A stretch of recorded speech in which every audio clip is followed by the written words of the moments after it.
কাতলা মাছ কিন্তু অনেকেই খেতে পছন্দ করেন আর ভালোবাসেন। আর কাতলা মাছটা কিন্তু অনেকটাই মাংসের মতন স্বাদ লাগে। তো কাতলা মাছ কিন্তু একঘেয়েমি সবসময় পাতলা ঝোল কারোরই ভালো লাগে না। তাহলে চলুন আজকে আপনাদের তৈরি করে দেখাবো নতুন একটি রেসিপি কাতলা মাছের। তো কাতলা মাছ আজকে পোস্ত দিয়ে আপনাদের বানিয়ে দেখাবো, একদমই সহজ আর ঘরোয়া উপকরণে। তাহলে চলুন শুরু করছি। আজকের রেসিপি আমাদের কাতলা পোস্ত। এর আগের দিন আমি রুই পোস্ত দেখিয়েছি, তো আজকে তৈরি করব কাতলা পোস্ত। এটাও কিন্তু খেতে অসাধারণ হয় আর খুবই অল্প উপকরণে কিন্তু ঝটপট এই রান্নাটা হয়ে যায়। তো আজকের রেসিপি করার জন্য আমি এখানে কাতলা মাছের পেটি নিয়ে নিয়েছি, আর তার সঙ্গে যা যা উপকরণ লাগবে সমস্ত কিছু কিন্তু আমি রেডি করে নিয়েছি। তো প্রথমেই লাগছে আমাদের পেঁয়াজ কুচি। পেঁয়াজটাকে খুব সুন্দরভাবে কুচিয়ে নিয়েছি।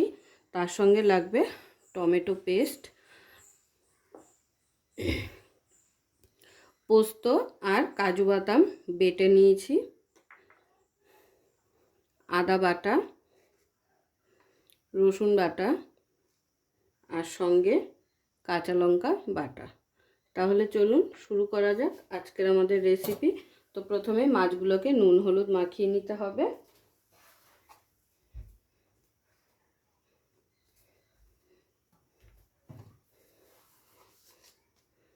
দিয়ে দিলাম 1 চামচ নুন,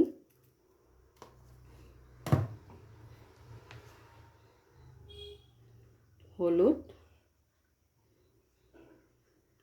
দিয়ে দিলাম 1.5 চামচ। এবারে খুব ভালো করে মাছগুলোর মধ্যে নুন হলুদ মাখিয়ে নেব।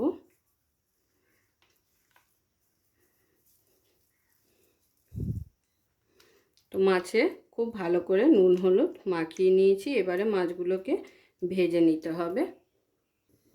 এবারে মাছগুলো ভেজে নেওয়ার জন্য আমি এখানে একটা কড়াই বসিয়ে দিয়েছি, আর কড়াইতে দিয়ে দিচ্ছি সর্ষের তেল। তেলটা ধোয়া ওঠা গরম করে নেব। তেলটা কিন্তু ধোয়া ওঠা গরম হয়ে গেছে। এবারে তেলের মধ্যে এক এক করে মাছগুলোকে ভেজে নেব।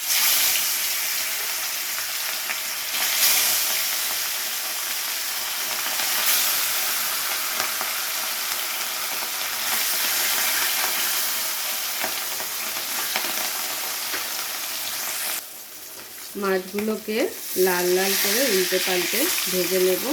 তো এক পিঠা মাছ ভেজে নেওয়া হয়ে গেছে। এবার আমি মাছগুলো উল্টে দিচ্ছি।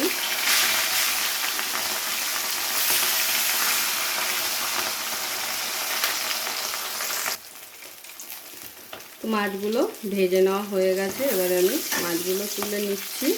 একইভাবে বাকি মাছগুলোও কিন্তু ভেজে নেব।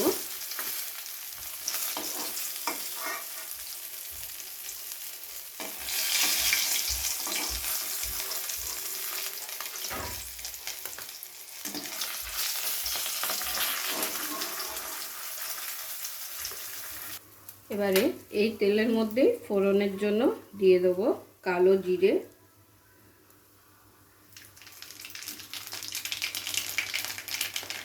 কালো জিরেটাকে তেলের মধ্যে একটু হালকা নাড়াচাড়া করে নিয়ে এখানে দিয়ে দেবো পেঁয়াজ কুচিটা।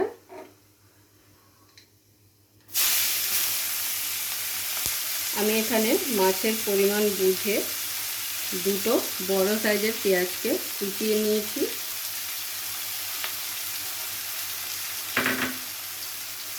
পেঁয়াজটাকে এবারে ভালো করে গোল্ডেন করে ভেজে নিতে হবে।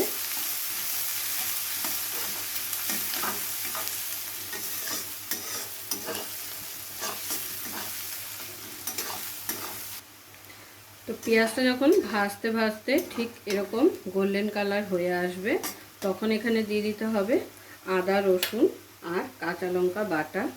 তো এখানে আমি 1 চামচ করে আদা রসুন নিয়েছি, আর কাঁচা লঙ্কা বাটাটা নিজেদের পছন্দ মতো নিয়ে নেবেন, যে যেরকম ঝাল খেতে ভালোবাসেন।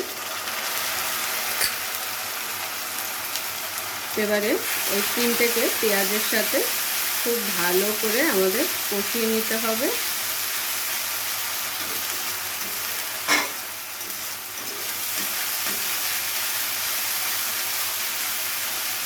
যতক্ষণে না আদা রসুন কাঁচা লঙ্কা বাটার কাঁচা গন্ধটা চলে যাচ্ছে ততক্ষণ পর্যন্ত খুব ভালো করে কিন্তু কষিয়ে নেব। তো আদা রসুন কাঁচা লঙ্কা বাটা খুব ভালোভাবে কষে গেছে আর তেল ছাড়তেও শুরু করেছে। ঠিক এই স্টেজে দিয়ে দিতে হবে আমাদের টমেটো বাটাটা। টমেটো বাটাটাকে এবারে সব কিছুর সাথে আবারও একবার খুব ভালো করে কষিয়ে নেব যতক্ষণে না টমেটোর কাঁচা গন্ধটা চলে যাচ্ছে আর মশলা থেকে তেল ছাড়ছে। টমেটো থেকেও কিন্তু তেল ছাড়তে শুরু করেছে, তার মানে টমেটোটা আমাদের খুব ভালোভাবে কষিয়ে নেওয়া হয়ে গেছে।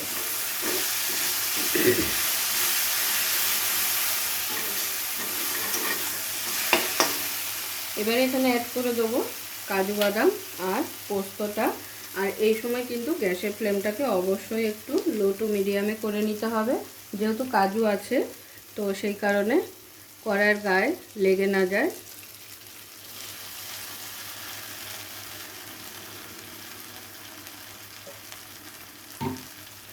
পোস্ত বাটার বাটিটা ধুয়ে সামান্য একটু জল দিয়ে দেবো এখানে। এবারে সমস্ত কিছুকে আবারও খুব ভালোভাবে একবার কষিয়ে নেব। আর দেখতেই পেলেন খুব সহজেই কিন্তু এই রান্নাটা হয়ে যায়। আমি কিন্তু এখানে তেমন কোনো মশলা ব্যবহার করিনি। এবারে দিয়ে দেবো শুধু স্বাদ অনুযায়ী নুন,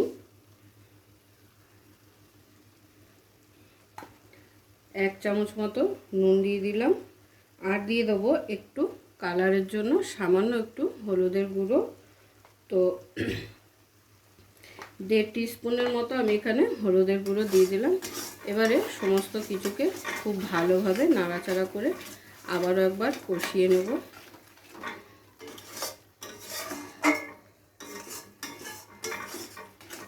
মশলা এখানে কেন দিলাম না তার কারণটা আপনাদের বলে দিই। এখানে খুব বেশি মশলা ব্যবহার করলে কিন্তু পোস্তর যে ফ্লেভারটা আছে সেটা কিন্তু চলে যাবে, তো সেই কারণেই মশলা না ব্যবহার করাটাই ভালো। তো এবারে একটু গ্যাসের ফ্লেমটাকে জোরে করে দিয়ে কষিয়ে নেব। আর কাজু বাদাম দিয়েছি পোস্তর সাথে গ্রেভিটাকে একটু ঘন করার জন্য। তো সমস্ত মশলা তাহলে আমার খুব ভালোভাবে কষিয়ে নেওয়া হয়ে গেছে। দেখুন মশলার গা থেকে কিন্তু আবারও তেল ছেড়ে দিয়েছে। এবারে আমি এখানে দিয়ে দেবো গ্রেভির জন্য জল। জলের পরিমাণটা কিন্তু খুব বেশি হবে না, মাছের পরিমাণ বুঝে কিন্তু জলটা দিতে হবে, যেহেতু এটা সেমি গ্রেভি হবে। তো জলটা দিয়ে খুব ভালোভাবে নাড়াচাড়া করে দেবো।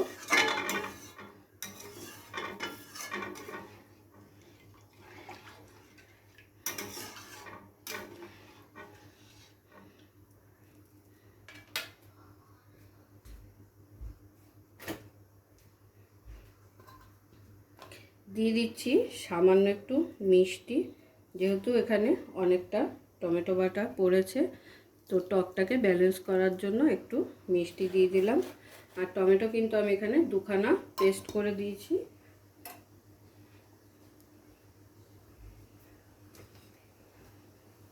আপনাদের যদি মাছের পরিমাণ বেশি হয় তো সেক্ষেত্রে আপনারা সমস্ত উপকরণ বাড়িয়ে নেবেন, আর যদি কম হয় তাহলে কমিয়ে নিতে হবে।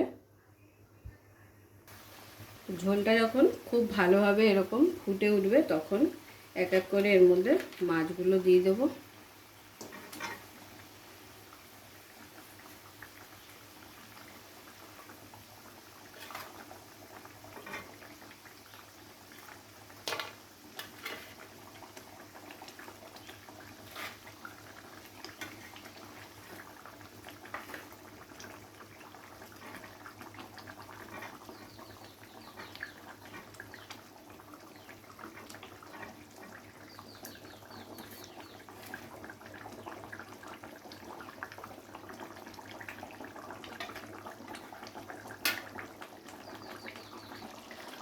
তাহলে আমাদের কাতলা পোস্ত কিন্তু একদম রেডি হয়ে গেছে। আর কিন্তু আমি এটাকে টানাবো না। তো নামানোর আগে দিয়ে দিচ্ছি কটা কাঁচা লঙ্কা চেরা, আর সঙ্গে দিয়ে দেবো কটা ধনেপাতা।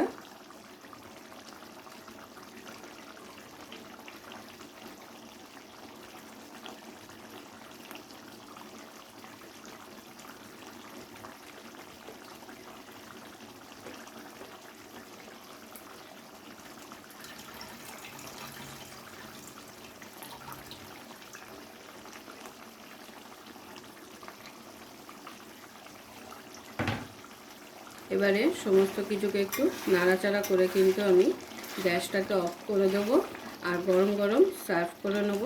তাহলে আজকের আমার এই কাতলা পোস্ত আপনাদের অবশ্যই ভালো লেগেছে। আর যদি ভালো লেগে থাকে তাহলে কিন্তু প্রতিবারের মতো লাইক কমেন্ট শেয়ার করতে ভুলবেন না। পুরো ভিডিওটা দেখার জন্য সকলকে অসংখ্য ধন্যবাদ। এরকম আরও নিত্য নতুন ভিডিও দেখার জন্য চ্যানেলটি অবশ্যই সাবস্ক্রাইব করে নেবেন আর পাশে থাকা বেল আইকনটি প্রেস করে নেবেন নতুন রেসিপির আপডেট পাওয়ার জন্য। তো সবাই ভালো থাকবেন, সুস্থ থাকবেন। আবারও দেখা হচ্ছে আপনাদের সাথে নতুন একটি রেসিপি নিয়ে।